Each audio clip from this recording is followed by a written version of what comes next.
Boa noite a todos. Eu queria primeiramente agradecer, né, o convite da Ellen, da Sandra, da Clínica Ludens, de estar nesse momento aqui falando um pouquinho desse tema tão atual, né, e tão importante hoje no tratamento dos nossos pacientes, né? Eu acho que a fotobiomodulação vem para agregar muito, né, na forma da gente olhar o nosso paciente neurológico hoje em dia também. Então, eu agradeço muito a oportunidade.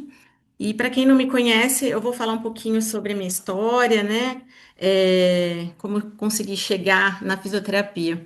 Eu trabalho já com fisioneurofuncional há 25 anos, mas tudo começou porque eu fui atleta, né, de ginástica artística, e aí eu tive uma fratura no braço e acabei precisando muito de fazer muita fisioterapia.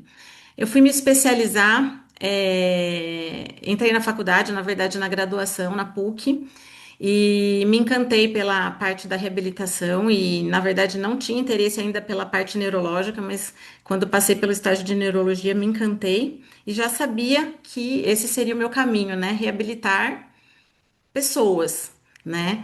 E aí eu acabei me encantando também com a medicina chinesa, que foi uma medicina que eu conheci através do meu marido, fisioterapeuta também, que é acupunturista. Ele foi para a China fazer uma especialização lá e quando ele voltou, eu falei, o que que essa medicina encantadora pode ajudar os meus pacientes neurológicos? E aí eu fui fazer minha primeira pós-graduação em acupuntura, depois fiz a segunda e fui me especializar também em medicina chinesa em pediatria.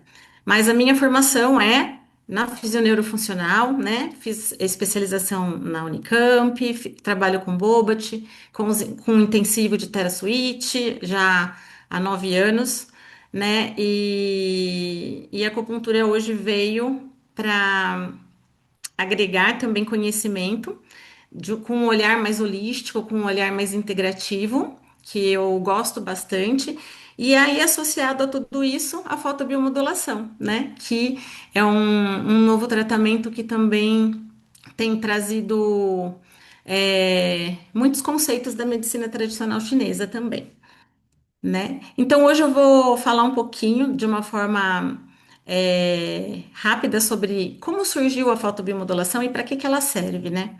A fotobiomodulação significa a foto é luz, bio é vida e modulação é estimular. Então a gente vai estimular, né, o nosso corpo através da luz, né? Sem luz nós não teríamos vida, né? A luz é essencial para a nossa vida no nosso planeta. É a principal fonte de energia hoje, não só no sentido físico, mas também no nosso sentido biológico, né? Quando a gente fala de luz, a gente pensa na fotossíntese, por exemplo, que é um processo que transforma a luz em alimento e depois libera oxigênio, que é vital para os seres vivos. Então a gente não tem como viver sem luz, né? E o tratamento da medicina antigamente tinha um olhar muito cartesiano, né, e muito fragmentado do corpo, onde a gente via o ser como partes isoladas, não só priorizando mais a doença, né, os sintomas e um tratamento farmacológico. A medicina chinesa tinha um olhar mais preventivo, mais holístico, um olhar mais integrado, né, personalizado. E hoje a medicina do futuro também retoma esse olhar, né, um pouco mais especializado para os nossos pacientes, né. E aí a gente vem, então, através da fotobiomodulação, a gente vem restabelecer a saúde através do equilíbrio dos processos fisiológicos do corpo. O que quer dizer isso, né? Que a fotobiomodulação, ela vem hoje atuando para buscar o funcionamento normal dessas células. O que essas células foram programadas para fazer, né? Então, ela faz o corpo voltar a funcionar como eles deveriam. As células funcionarem de forma a buscar a homeostasia. E isso é muito importante.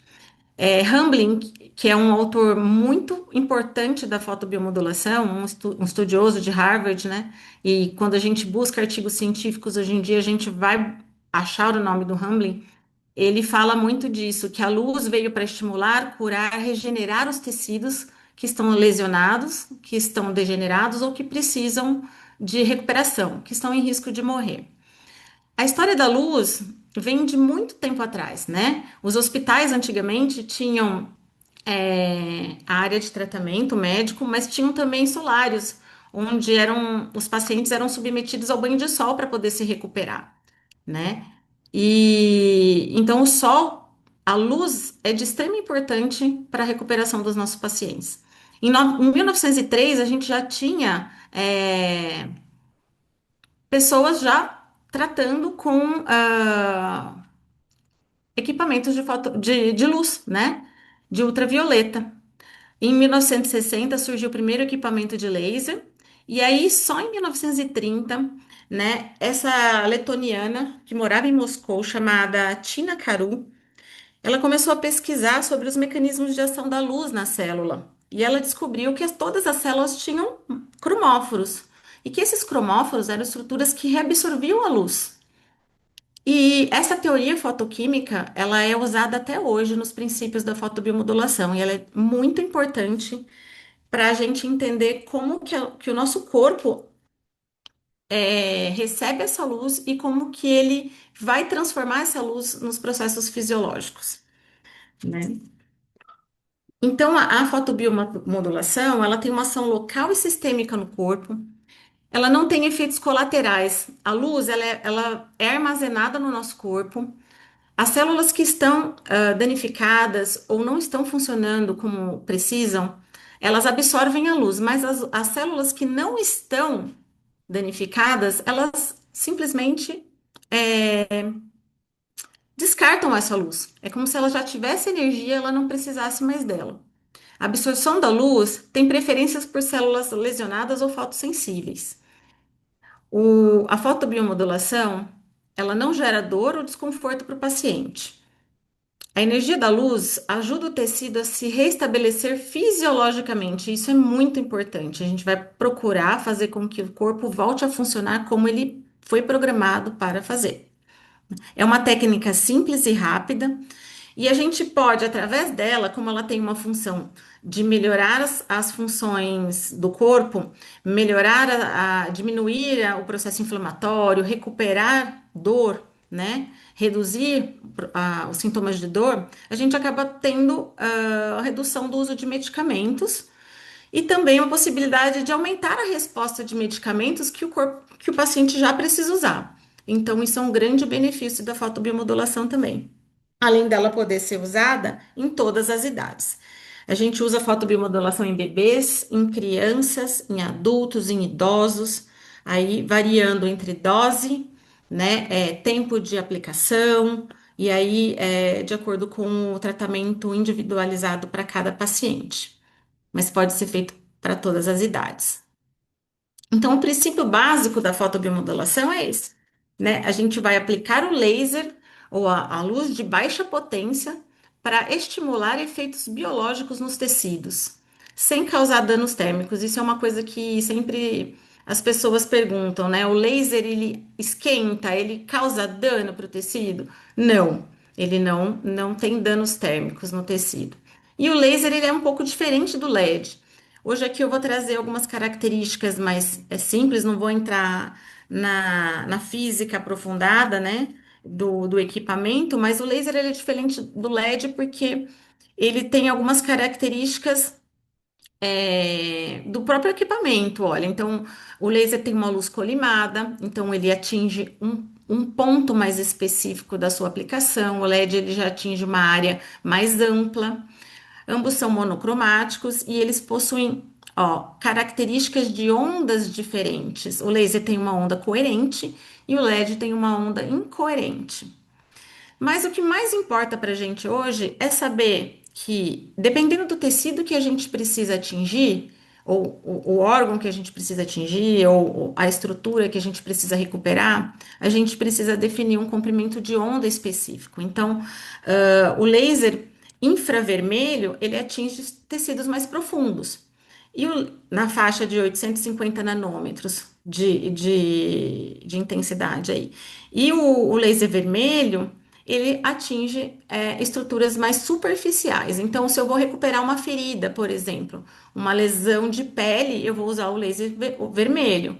Se eu preciso atingir o cérebro, que eu passo pela calota craniana e eu tenho estruturas mais ali profundas para serem atingidas, eu preciso usar sempre o laser infravermelho. E como que funciona todo esse mecanismo da luz, né? É, o protagonista da nossa história toda aqui da fotobiomodulação é a mitocôndria. É ela que a gente visa atingir, porque ela é a usina de energia da nossa célula. A fotobiomodulação, ela é uma ferramenta de nutrição energética. Hoje a gente sabe que muitas doenças, a gente apresenta, os pacientes apresentam uma alteração dessa mitocôndria. E essas células não produzem a quantidade de energia suficiente para funcionar como elas deveriam, né? Então a fotobiomodulação vem como essa ferramenta para dar energia para essa célula. Todas as células do corpo possuem uma organela, que é a mitocôndria, e é por lá que a gente produz o ATP que a gente precisa para essa célula funcionar. A Tina Caru já tinha descobrido os cromóforos, que são as células que vão absorver essa luz. Então aqui a gente tem, olha, vamos voltar aqui a mitocôndria, então a luz, e aí a gente descobriu que lá na membrana interna da mitocôndria a gente também tem estruturas muito importantes que são o citocromo C oxidase, que é uma enzima muito importante para as nossas células. Ela que desliga o óxido nítrico que está preso lá na mitocôndria. Quando acontece esse desligamento desse óxido nítrico, ele acaba indo para a circulação sanguínea, produz uma vasodilatação e faz com que essa mitocôndria reative o processo de respiração celular e volte a produzir ATP. Então, é muito importante essa enzima citocromo C oxidase. Junto com ela e com a luz entrando ali nessa célula, a gente consegue uma modulação do estresse oxidativo dessa célula e uma liberação controlada dessa espécie reativa de oxigênio, que é responsável pelos genes de reparação dessa célula e pelos mecanismos anti-inflamatórios, e ativação também de uma outra enzima muito importante chamada SOD, que é a superóxido dismutase, que é uma enzima antioxidante muito importante para proteção celular contra a presença de radicais livres. E esses radicais livres que vão provocar danos para as células e aumentar o processo inflamatório do corpo. Então, as ativações do processo de transcrição também acontecem várias cascatas de reações que vão informar o núcleo dessa célula do estado como ele está, desse processo inflamatório. A fotobiomodulação, através de efeitos vasculares, como eu disse anteriormente, né, o óxido nítrico vai para a corrente sanguínea, provoca uma vasodilatação e aumenta a perfusão sanguínea. A perfusão sanguínea aumentada faz com que chegue mais oxigênio nesse tecido e aumente, né, a chegada de nutrientes saudáveis ali para esse tecido se recuperar, levando os catabólitos e os metabólitos embora também. A fotobio também promove a liberação de endorfinas importantes para a diminuição da dor, então, que caracteriza, né, a sua função de analgesia, né? Ajudando também no processo de cicatrização, de controle de dor, inflamação e regeneração do tecido. Então, aqui a gente tem um exemplo, ó. Nós pegamos o exemplo de uma célula de um neurônio que tem mitocôndria, e quando a gente oferece a luz nessa célula, eles vão passar lá, né? Olha aqui, então a gente tem um exemplo da luz infravermelha e da luz vermelha, que pode passar pelas membranas da célula, atingindo a mitocôndria, ativando a enzima citocromo C oxidase, ativando o processo de respiração celular. Aí, quando eu ativo essa respiração, eu aumento a produção de ATP da célula, o óxido nítrico vai para a corrente sanguínea, promove uma vasodilatação desse tecido, e através da liberação controlada, né, dessa espécie reativa de oxigênio, eu consigo modular o meu processo inflamatório. Então, acontece tudo isso na célula de uma forma muito rápida, né? E muito importante. Então, os princípios da fotobiomodulação hoje são modular a inflamação, promover a analgesia e promover a recuperação e regeneração desse tecido. Juntamente com isso, a gente também promove o equilíbrio sanguíneo, ácido básico desse sangue, né? Quando a gente tem um processo inflamatório, a gente altera o pH desse sangue. E a fotobiomodulação também age equilibrando o pH do sangue e também agindo na imunomodulação das células do nosso corpo, que são ativando os macrófagos, os linfócitos, os mastócitos, então todas as células de defesa do nosso corpo também. Isso a gente vai ver muito na aplicação do ILIB, que é a aplicação do laser na corrente sanguínea. A fotobiomodulação, ela tem várias vertentes aí, né? Então a gente vai começar a falar um pouquinho de cada uma delas. A gente pode atuar pela estimulação transcraniana, né? Que é a irradiação na cabeça, né? Na calota craniana. Não só na calota craniana, mas pode ser intranasal também. Então, tudo que acontece de radiação na área da cabeça é caracterizada como transcraniana. A irradiação sanguínea, que é um método de laser através do sangue, que pode ser feito pela carótida, pela artéria radial, em crianças pela artéria pediosa, pela poplite. Então, a gente vai achar uma artéria aí, dependendo da indicação de cada paciente, para poder irradiar o laser. Vamos falar bastante sobre isso. A fotobio pode ser feita num trajeto de um nervo, na coluna vertebral, no intestino. O eixo intestino-cérebro hoje tem sido falado com grande importância. As pesquisas têm mostrado essa íntima relação, né, do intestino com o nosso sistema nervoso e a gente não pode esquecer disso. A estimulação do nervo vago também tem sido muito utilizada hoje em dia como ativação do nosso sistema nervoso parasimpático, e a gente vai falar sobre isso, regulando também as nossas emoções, junto com a laser puntura, que também é um método da medicina chinesa que a gente vai estimular acupontos ou pontos específicos de acupuntura sistêmicos que precisam ser estimulados não só com agulha, mas podem ser feitos com laser também. E através da medula óssea, a gente também consegue uma intervenção muito interessante com células troncos através da fotobiomodulação.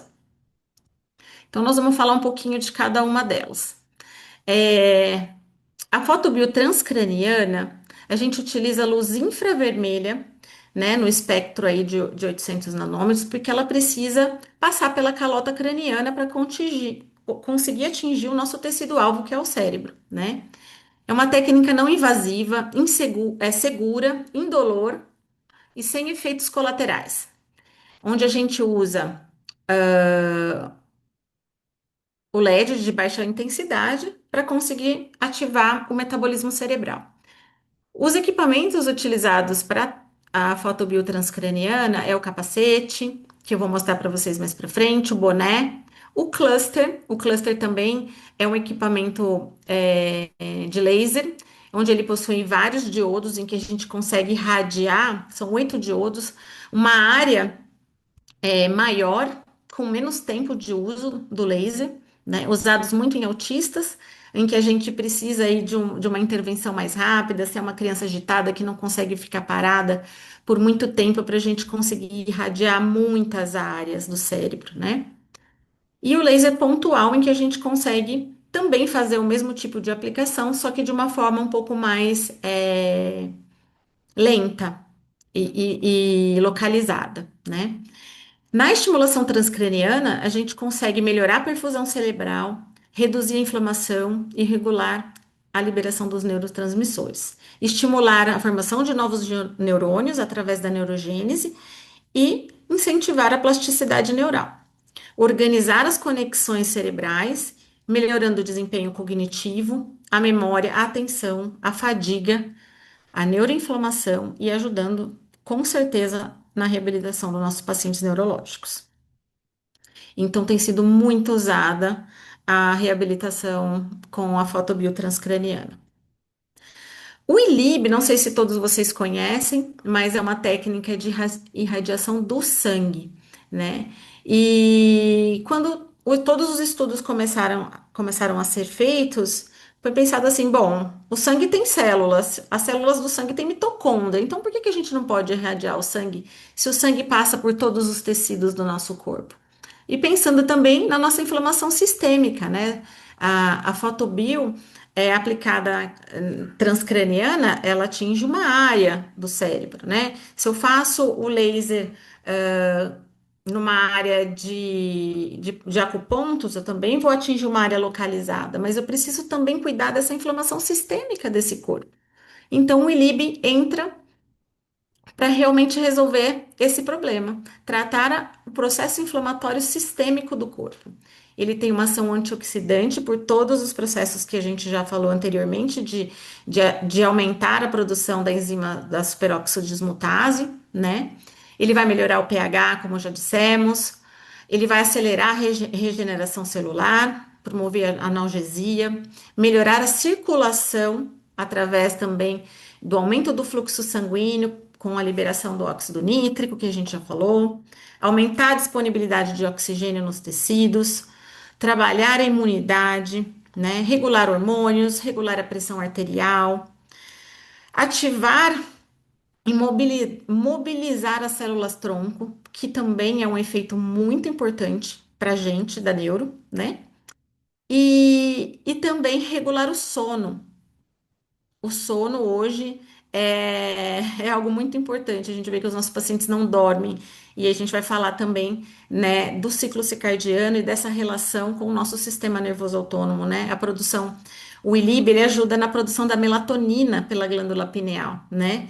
E vai ajudar muito na regeneração dos nossos tecidos e na neuroplasticidade. Então, um paciente que não dorme, como fica a nossa função cerebral? Como fica? Né, o desenvolvimento cerebral dessa pessoa que não dorme. E um fator muito interessante também é o potencial zeta.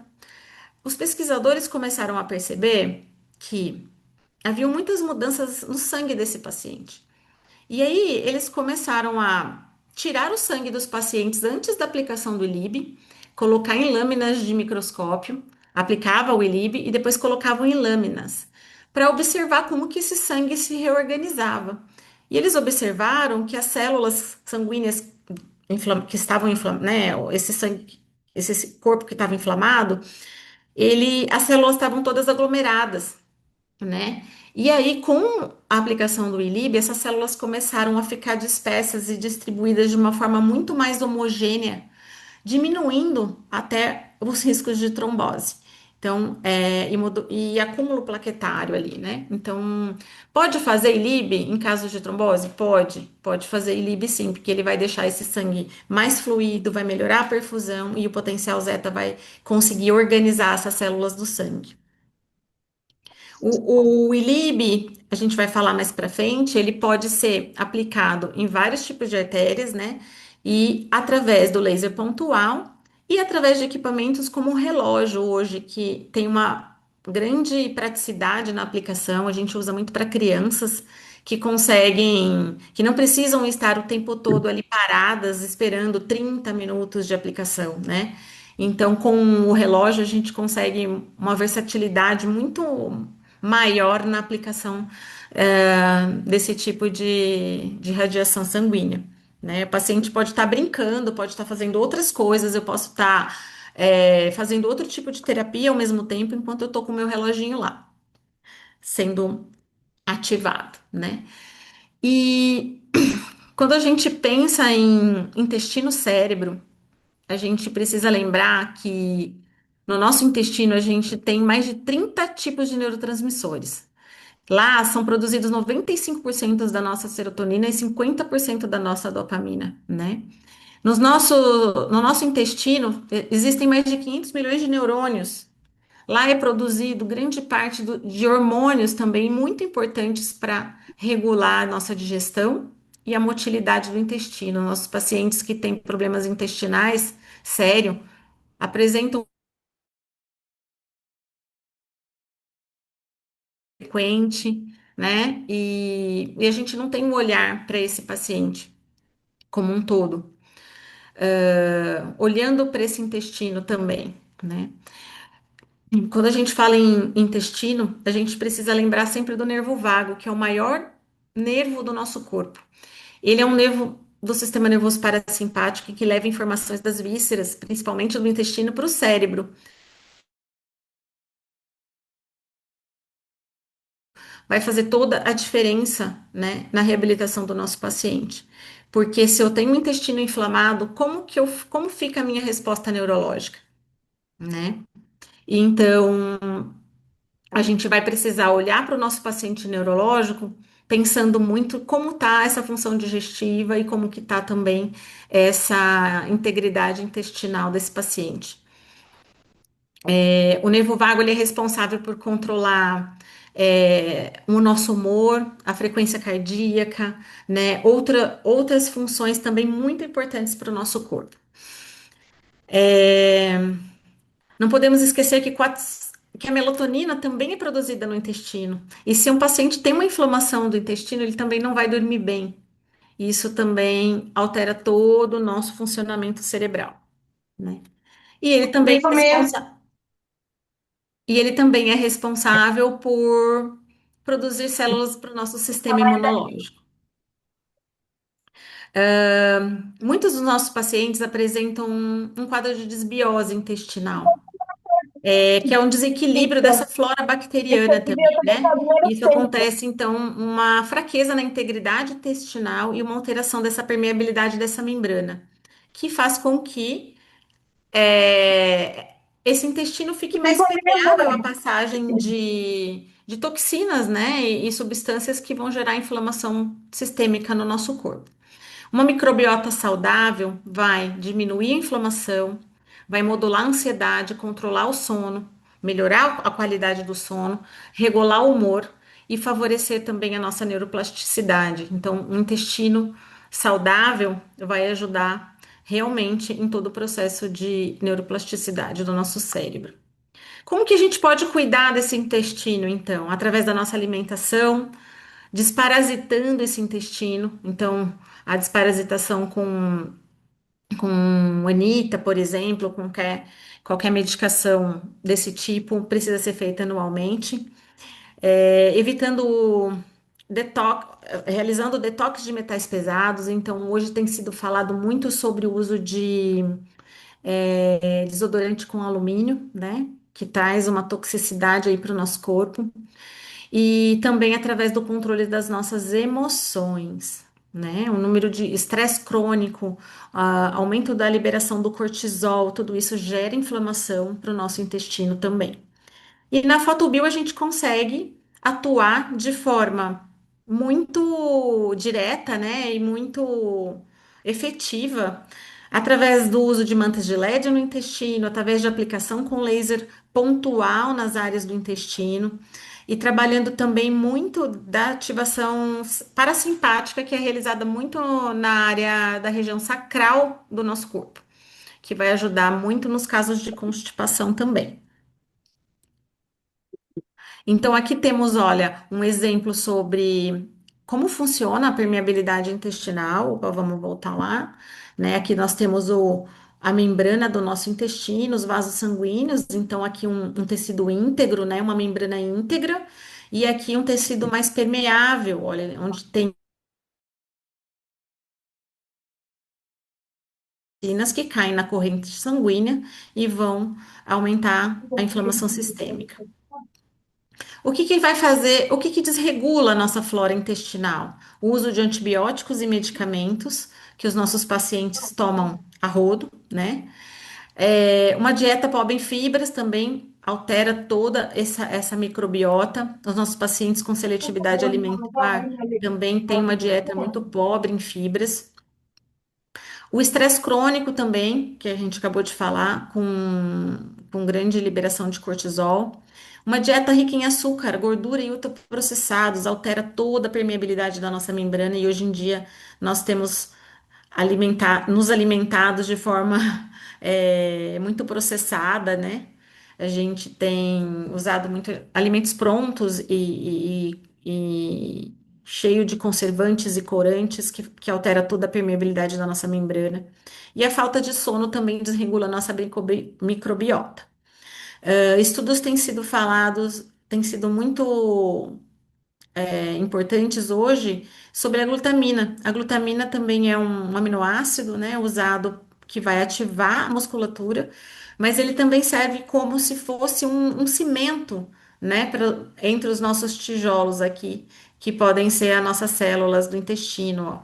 Eles vão acabar vedando essas junções e auxiliando em todo o processo de permeabilidade, reduzindo a permeabilidade intestinal.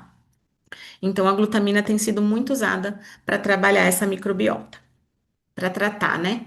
Essa microbiota. Então, a fotobiomodulação hoje alivia a disfunção mitocondrial no intestino, ajuda a restabelecer a comunicação, tão importante como o sistema nervoso central e sistema nervoso entérico. Ela reduz a inflamação no intestino, reduz o estresse oxidativo e vai repercutir na microbiota. Ele vai promover uma mudança neurônios que estão lá localizados no intestino e impacta diretamente nesse eixo intestino-cérebro, agindo diretamente na neuroinflamação. Vamos falar um pouquinho agora sobre a laser puntura, que é uma técnica muito importante, também baseada nos princípios da medicina tradicional chinesa, e a gente usa o laser pontual. É uma técnica fácil e rápida, indolor, usada principalmente em pacientes que têm medo de agulha ou que não aceitam, né,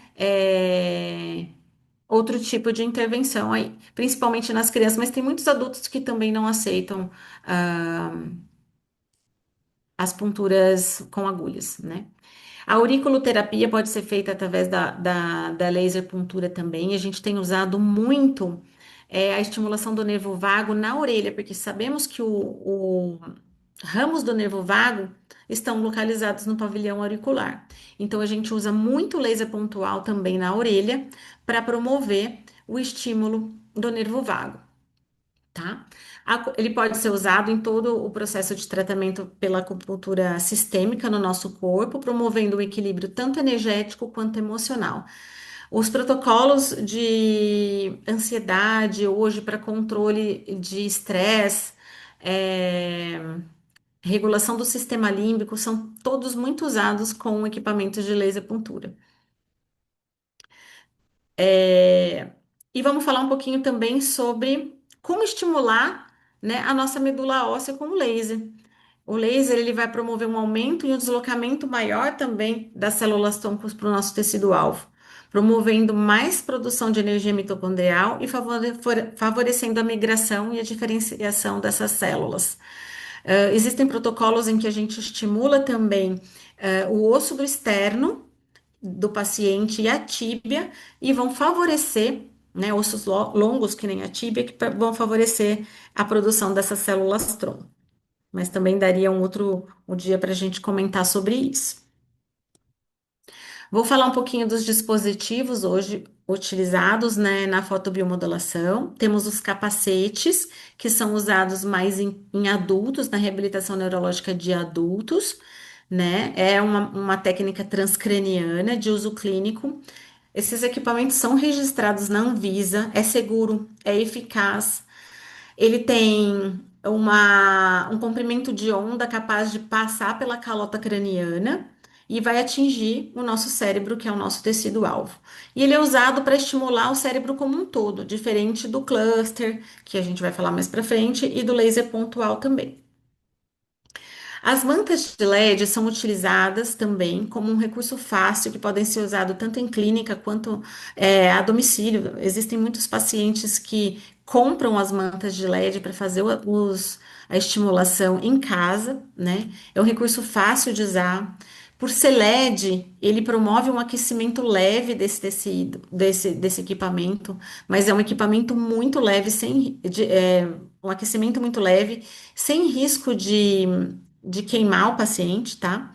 Estimula também a produção de ATP, alivia a dor, trata o intestino, ele é não invasivo, muito fácil de usar em crianças, é indolor e não tem efeitos colaterais. Então, tem sido usado também muito na reabilitação de pacientes com dor. Esse é o laser pontual, muito utilizado também na nossa prática clínica. Esse é um equipamento da DMC, é o mesmo que eu tenho aqui, que ele tem tanto o comprimento de onda vermelho, tanto o infravermelho, quanto o ILIB, tá? E a gente consegue, através de uma pulseirinha, né, fixada no pulso do paciente ou no pé do paciente, dependendo do lugar onde a gente vai querer irradiar, a gente consegue mantê-lo ali fixo, né? Mas a única questão é que o paciente tem que ficar paradinho ali com o uso desse equipamento, diferente do relógio. Ele pode ser usado em técnicas de laser puntura, em aplicações transcraniana, onde a gente consegue aplicação localizada das áreas que nós desejamos estimular, podendo ser uma área frontal, uma área da fala, uma área temporal, né? Então, eu consigo irradiar uma área mais específica com esse laser. Eu consigo irradiar meus protocolos de abdômen, né, de intestino, usar o laser pontual também. Técnicas de sistema límbico para controle das emoções, eu consigo também com o laser pontual. Consigo em técnicas de analgesia e estimulação de células tronco também. Esse é o cluster, é um equipamento,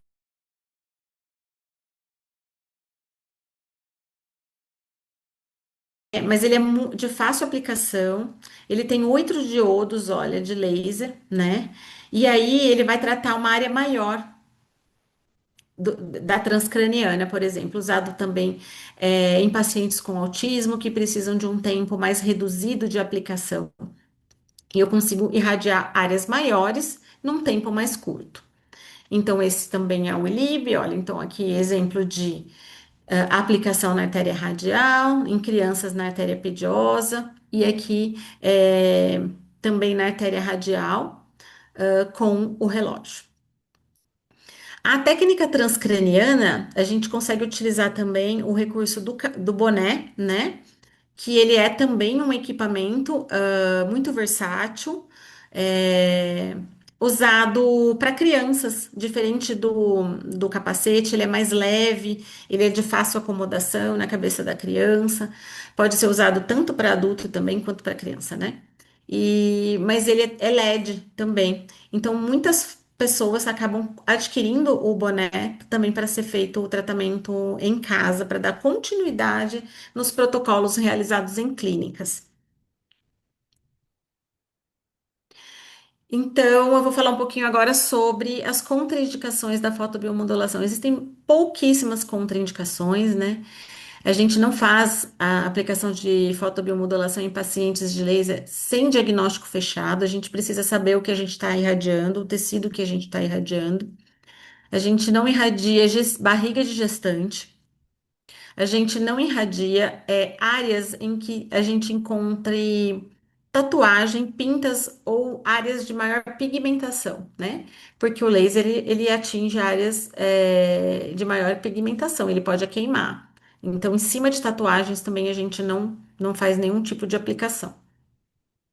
E também não podemos aplicar sobre tumores e pele de rosto, por exemplo, em pacientes que fazem uso de isotretinoína, porque é uma substância fotossensível também, tá bom? Vou falar um pouquinho agora sobre a atuação da fotobiomodulação nos nossos pacientes neurológicos. Hoje, a Fotobio atua tratando de pacientes com depressão, ansiedade, demências. É indicado em casos de AVC, TCE, TDAH, Alzheimer, Parkinson, em neuropatias periféricas. Esclerose múltipla tem sido muito usado para tratamento de esclerose múltipla. Traumas medulares, no tratamento de desbiose intestinal e fibromialgias também, em casos de dores crônicas, como a fibromialgia com grande efeito sistêmico aí no controle da dor também. Bom, a fotobiomodulação, como a gente já falou, ele vai ativar as mitocôndrias dos neurônios, vai ativar a citocromo sanguíneo cerebral, melhorar a oxigenação e a disponibilidade de oxigênio para esse cérebro. Quanto mais oxigênio eu tiver, melhor e vai ser o meu desempenho ali, né, neurológico. Ele atua também no processo ativo as mortes dos neurônios apoptóticas, né? Trazendo menos toxicidade e menos inflamação para o nosso cérebro. Aumenta a produção de neurotrofinas, que é responsável pelo processo de formação de novos neurônios e também aumento das sinapses cerebrais aí, aumentando então a plasticidade neural e as chances de melhora do aprendizado e da memória dos nossos pacientes. Então, aqui mais uma vez, olha, um esquema de como a fotobio atinge o nosso cérebro, aumentando o fluxo sanguíneo cerebral, reduzindo os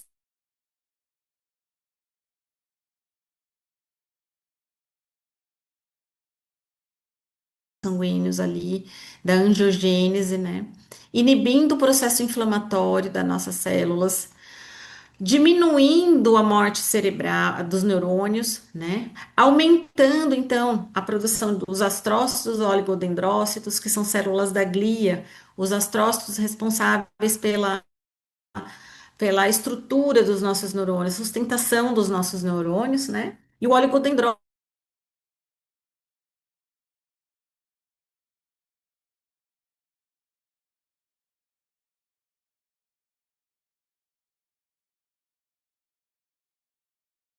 o BDNF, que é o fator neurotrófico derivado do cérebro, né? Que é uma proteína muito importante para o nosso funcionamento cerebral.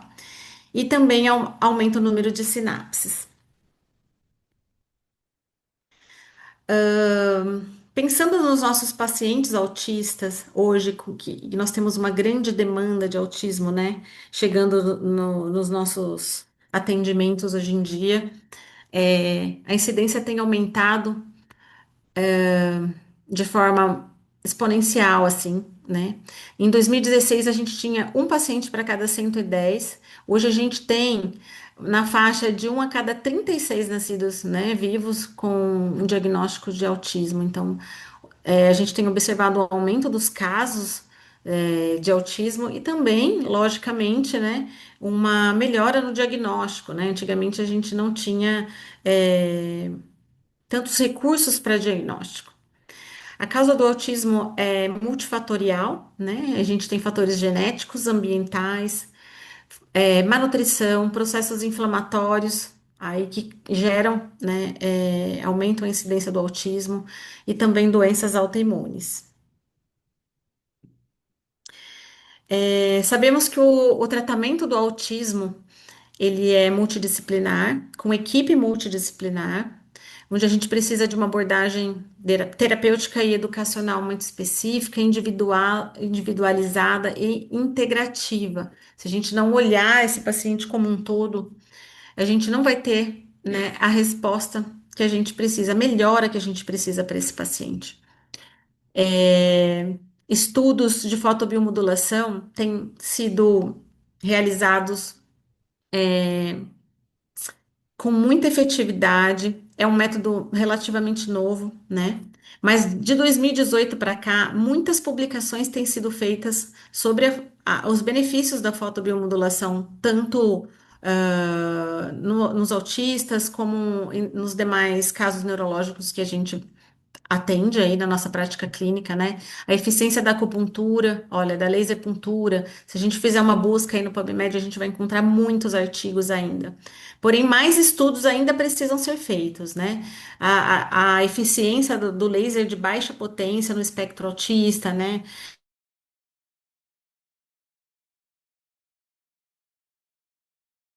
Muitos estudos têm aparecido, olha lá, principalmente também sobre o eixo intestino-cérebro e a importância disso para os nossos pacientes autistas.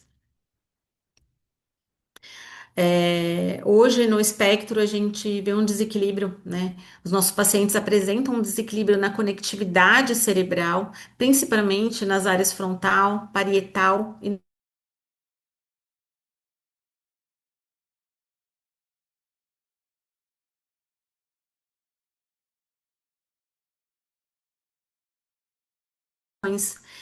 controlar né, modular a atenção desse paciente, é, ser capaz de agir nas tomadas de decisões, no comportamento social, na detecção de erros, na regulação da dor física e na dor emocional, e também regular os comportamentos agressivos dos nossos pacientes, né?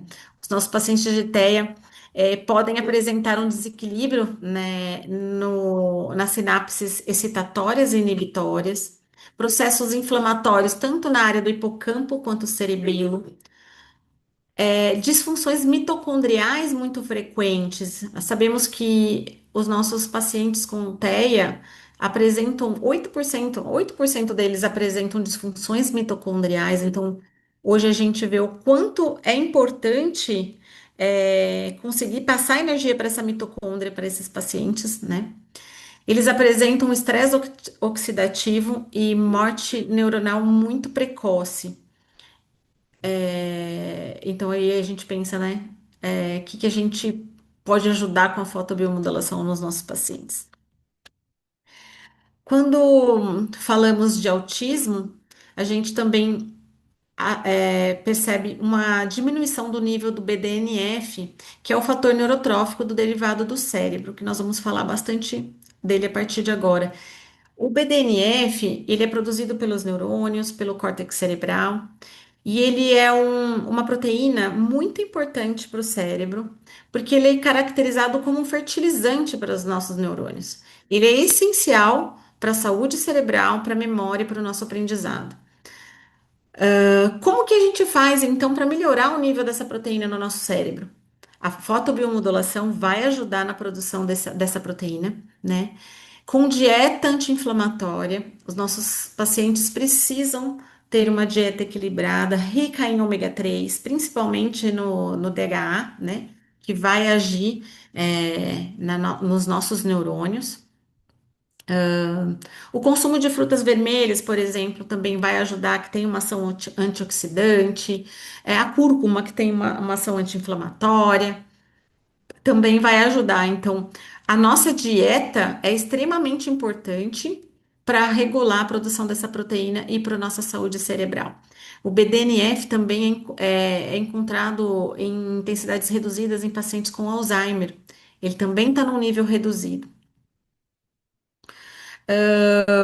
A gente consegue melhorar também a quantidade dessa proteína com sono de qualidade. Na prática de exercícios físicos aeróbicos, nossos pacientes precisam praticar atividade física aeróbica para cuidar do nosso sistema nervoso, né? Do nosso cérebro. Ele precisa estar praticando atividade aeróbica. E aí, a nossa parceria com os nossos educadores físicos e os outros profissionais que vão estar trabalhando nesse processo de reabilitação. E controlando também o estresse crônico, liberação de cortisol em excesso também abaixa e reduz o nível do fator neurotrófico de desenvolvimento do cérebro. Então, para restaurar o nível dessa proteína e melhorar a função mitocondrial, a gente precisa usar todos esses recursos: alimentação, melhora da qualidade do sono, dieta equilibrada, exercícios físicos regulares e controlar o estresse crônico da nossa vida, né? Como que isso vai ajudar, então, se eu conseguir aumentar o BDNF do meu paciente? Eu vou diminuir os fatores de irritabilidade desse paciente autista, eu vou melhorar a comunicação social, eu vou prevenir a perda neuronal, eu vou fortalecer as conexões cerebrais e sinápticas e melhorar a cognição e a linguagem desse paciente também. Então, novos artigos foram publicados lá em 2020, 2018. Hamblin também tem estado à frente dessas pesquisas, em que ele relaciona então a fotobio, a laser puntura e a produção dessa proteína, né, neurotrófica do cérebro para reparação celular e a reorganização das redes neurais. Então, como a gente já falou, a gente consegue pela fotobiomodulação melhorar a agitação desse paciente, melhorar o padrão do sono, a irritabilidade, a comunicação e a linguagem, melhorar o funcionamento intestinal, a atenção, a concentração, promover uma maior regulação emocional, né? Promover respostas com melhores impactos, com impacto no desenvolvimento cognitivo, modular a inflamação sistêmica desse paciente e, consequentemente, melhorar o processo de aprendizagem.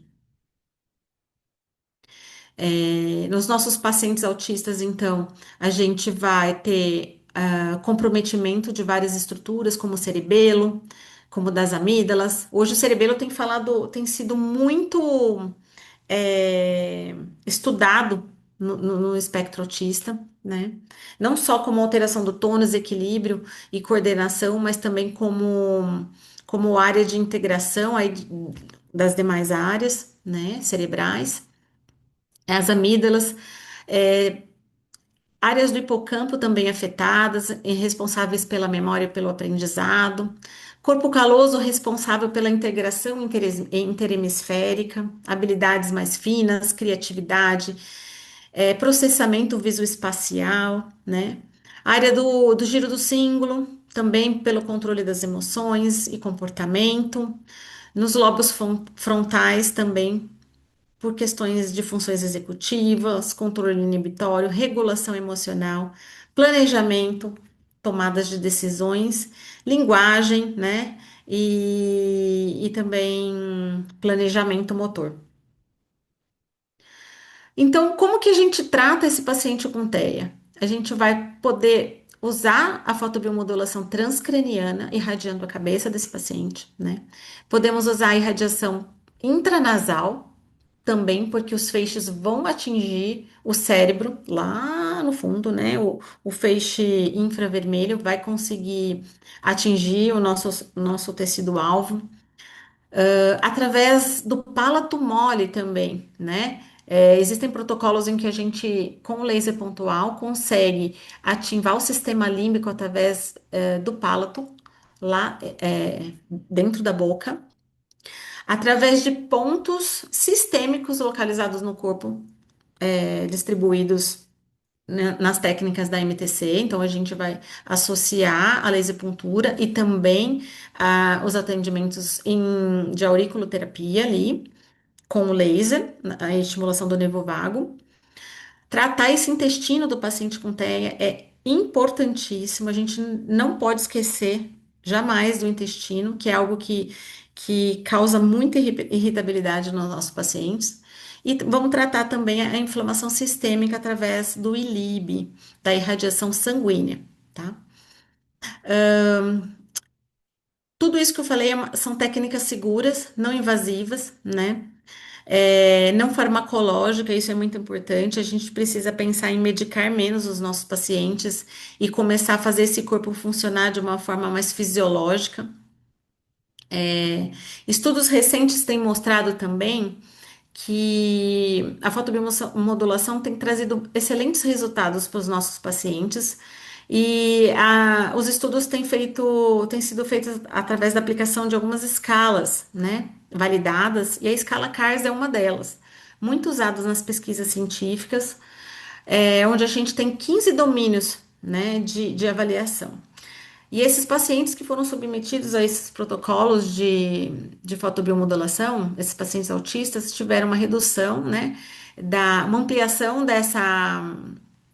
redução dessa pontuação da escala CARS, em que classifica ali o nível do autismo em diversas áreas, né, e também uma redução das ondas delta no eletroencefalograma. As ondas delta são ondas importantes para consolidar a memória e a restauração da parte cognitiva do nosso paciente. Né? O aumento do potencial delta está relacionado ao declínio cognitivo. Então, depois da aplicação da fotobio, a gente começou a perceber uma redução dessas ondas deltas no eletroencefalograma, mostrando o quanto essa técnica pode ser eficiente para os nossos pacientes também, tá? E aí a gente se pergunta, em pacientes que têm crise convulsiva, eles podem usar a fotobiomodulação?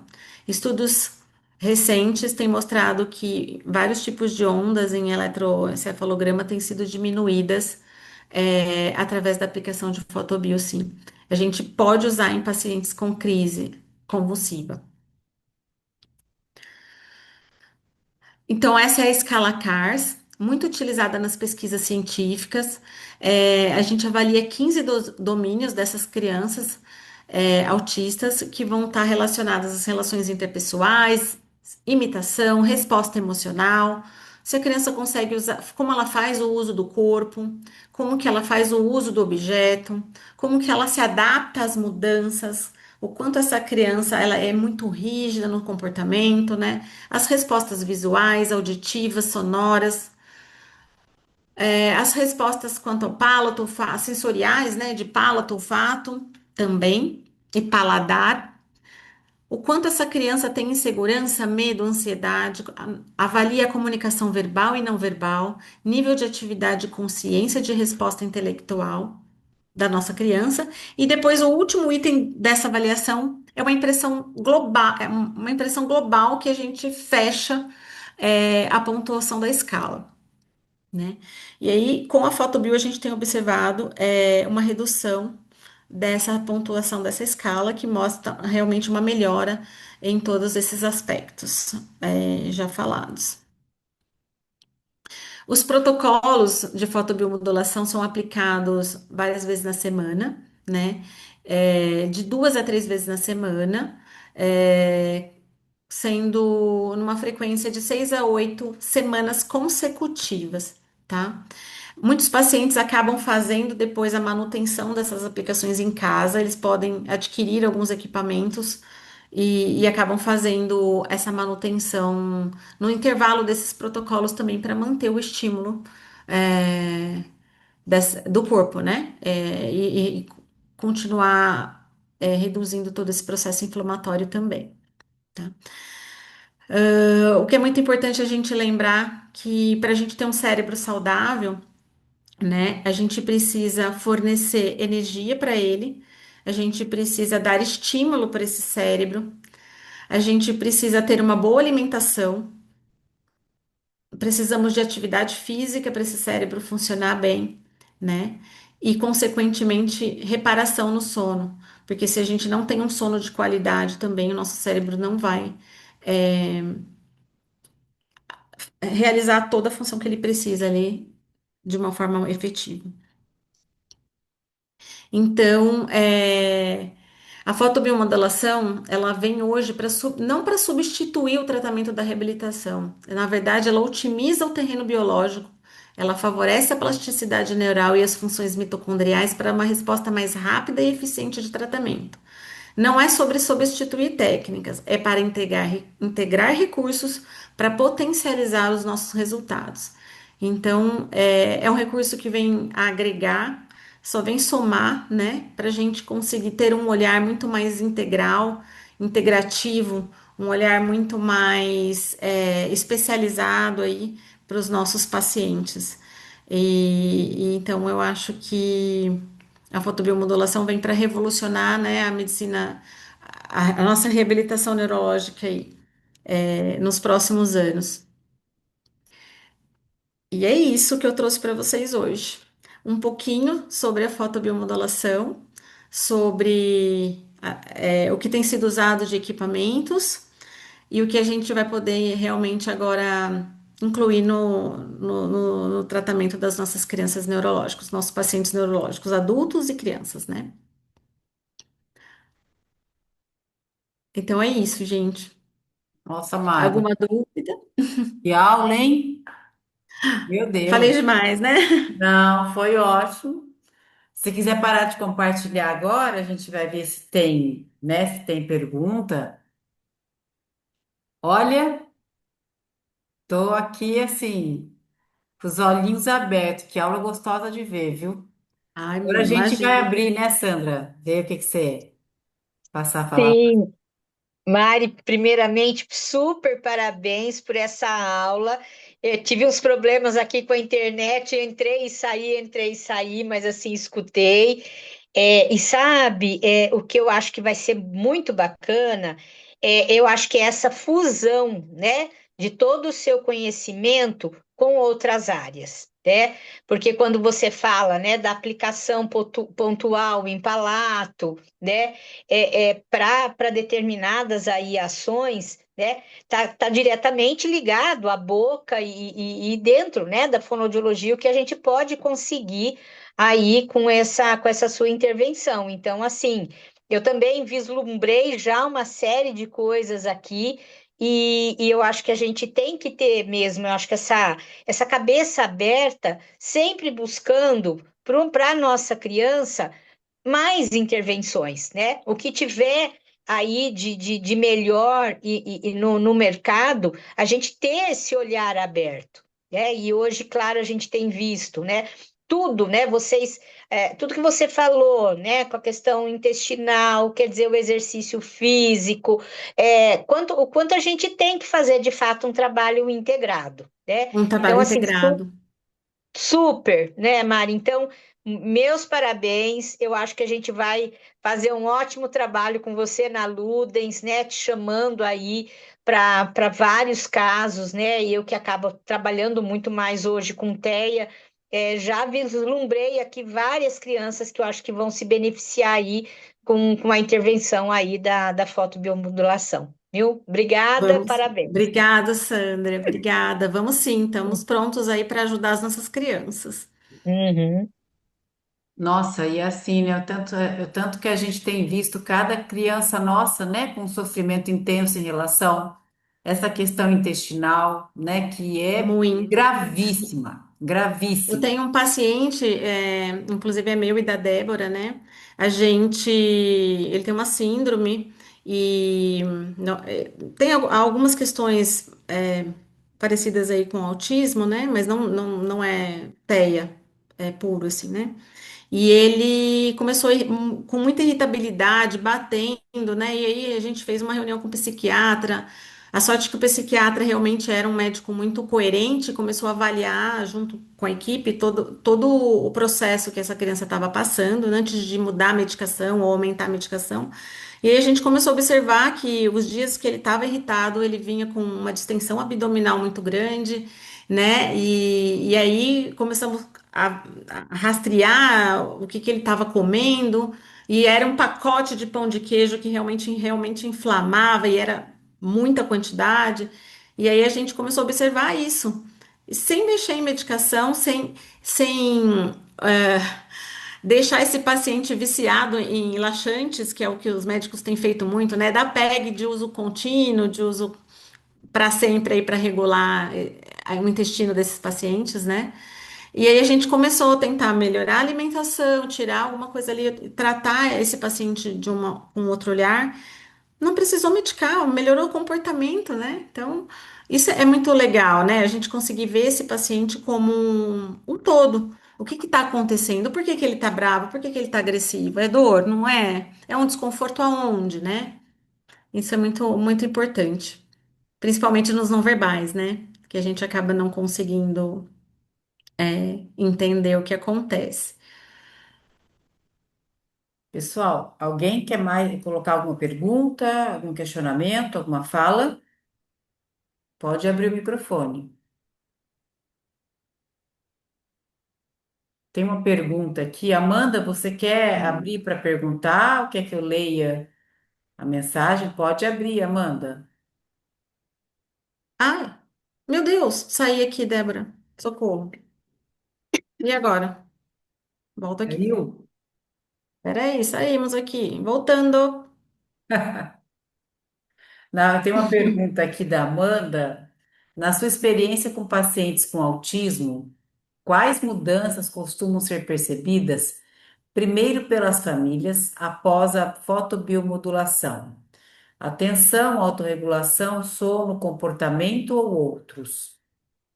Sono, primeiro deles, comportamento e linguagem. Tá, ela só não falou porque ela tá com os pequenos dormindo, ela tá, acho que ouvindo. Tá bom. A comunicação muito, mas sono é a primeira coisa que regula, né? E regulação sensorial também ajuda tudo, mas muito comportamento. As crianças ficam muito mais calmas, Dorme é o dormem, exatamente, dormem melhor e aí, consequentemente, conseguem ampliar, né? Melhora tempo de atenção, melhora aprendizado, né?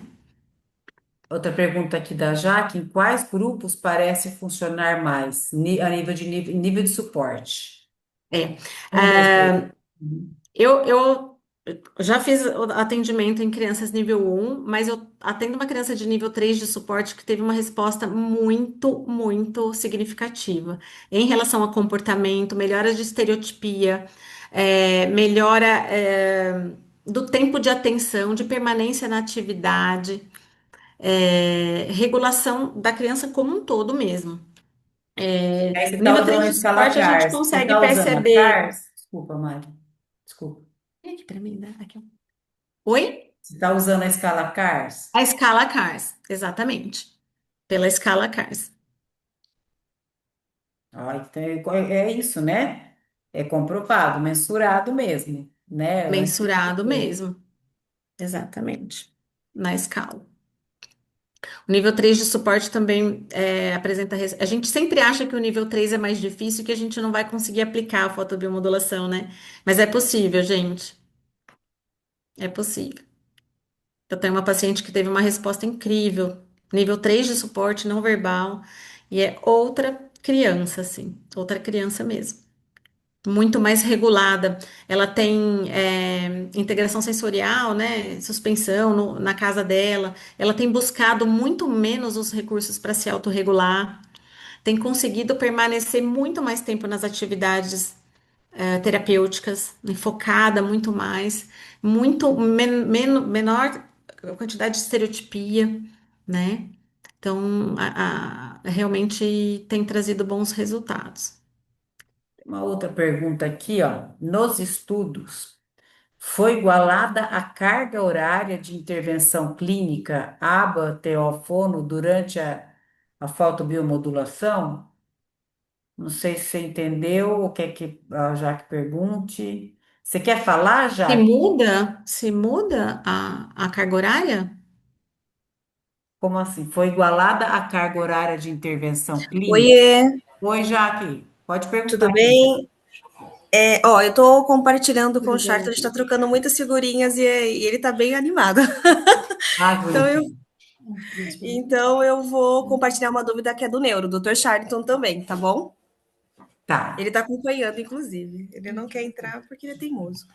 É, nos estudos, foi igualado a carga horária de intervenção clínica, a ABA, né, TO-fono, durante a FBM, e aí ele pergunta se foram incluídas crianças usando remédio, se você sabe se foram incluídas crianças usando remédio, se sim, quais, e se o efeito é maior ou menor em criança que já usa os remédios.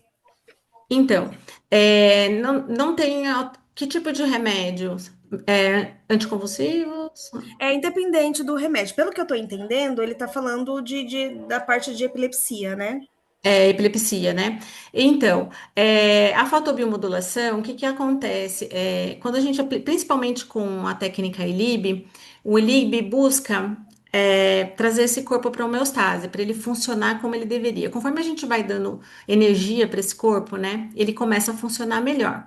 O que pode acontecer é sobrar medicação, né? Esse corpo volta a funcionar mais e sobrar medicação. E aí a gente nunca faz esse tratamento sem o contato, né, muito próximo com o médico aí, porque a gente vai ter que avaliar junto com o médico, né, como que essa criança vai estar clinicamente, né?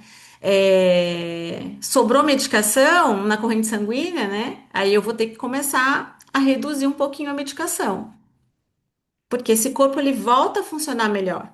Então, pacientes, por exemplo, hipertensos, que acabam fazendo o ILIB, né? Esse corpo volta a funcionar melhor. Pode ser que sobre medicação e a pressão comece a cair um pouquinho. Aí eu vou ter que reduzir a medicação, E tem uma tá? questão, acho que da absorção intestinal também, né? Não é, ô, Mari? Como é que é? Desculpe, Em não relação entendi. à questão da absorção intestinal. Sim, Se sim. você regula a microbiota, né, o microbioma intestinal todo, Você tem Exatamente. alteração na absorção Na de absorção. tudo, de modo geral, na medicação e, né, no alimento e tudo, né?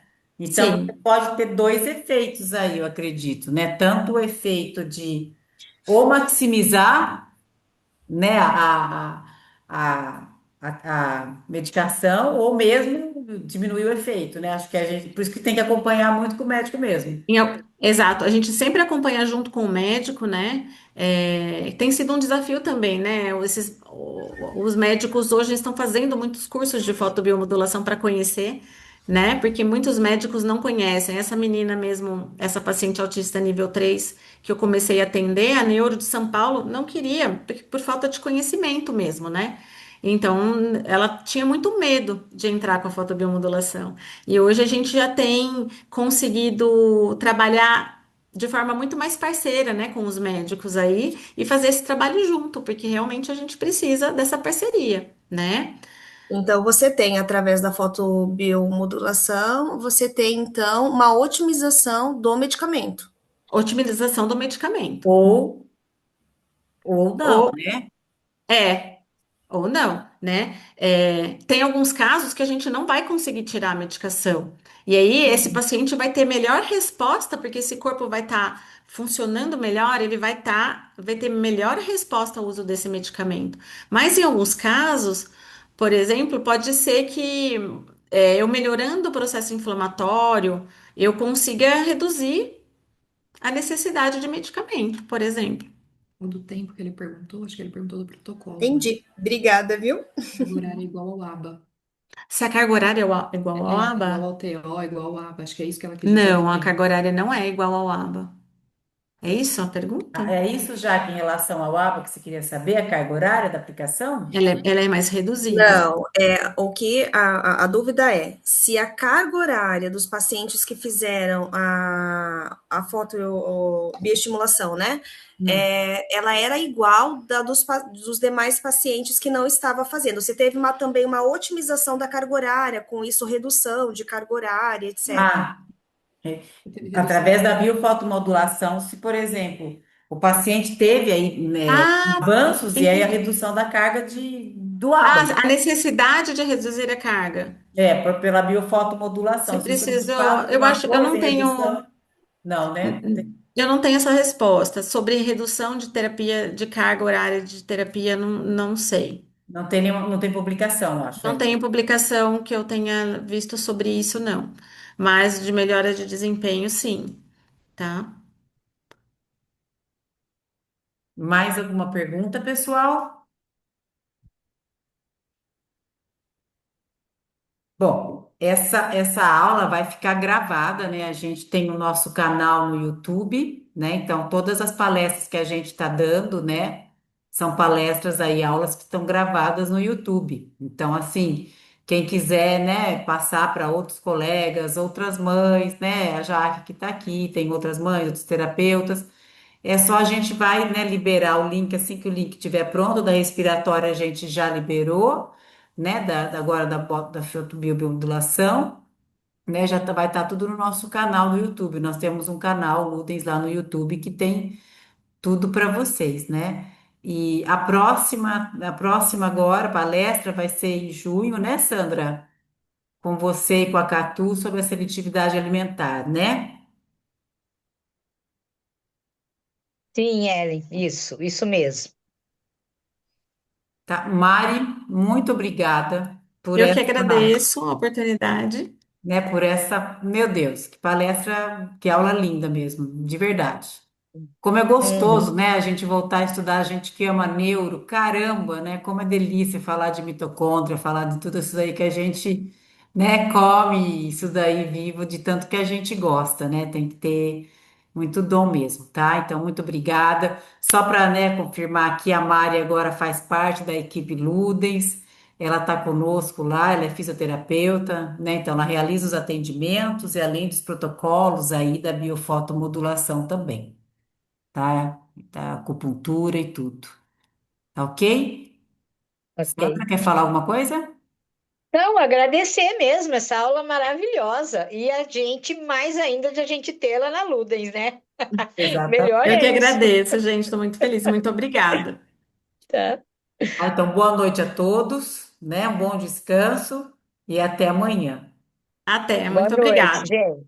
Tchau, Tchau. Tchau, tchau. tchau. Boa noite. Boa noite.